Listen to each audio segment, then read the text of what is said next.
This video is part of an ongoing series on regulation produced by the College of Licensed Practical Nurses of Alberta, or the CLPNA. These videos will help you understand what regulation means for patients across the province. The first video in this series will give you an introduction to regulation. We don't usually think about regulation in our day-to-day lives, but it touches on so much of what we do. Driving to work, going out to eat at a restaurant, investing money, and building homes. Everything I just mentioned is regulated. But what is a regulation, and how does it work? Put simply, a regulation comes after a law. Regulations set out rules for certain people or organizations. They are meant to make things safe and fair.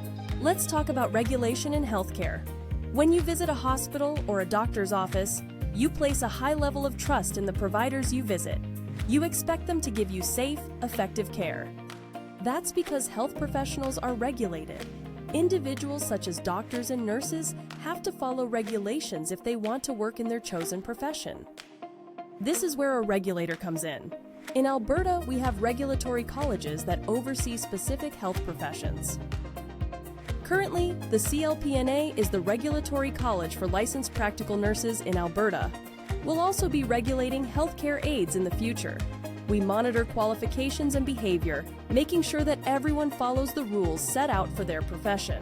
These rules exist to support patient safety. We also enforce our standards when necessary. In rare cases, we may receive a complaint about the behavior of an LPN.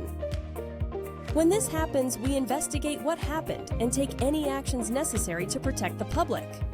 Anyone can search for an LPN on our public registry. This will show you if the person is allowed to work in Alberta and any conditions they may have on their permit. There's a lot more to regulating health professions than has been mentioned here. In our next video, we'll talk more about the work that a regulatory college does to regulate professionals.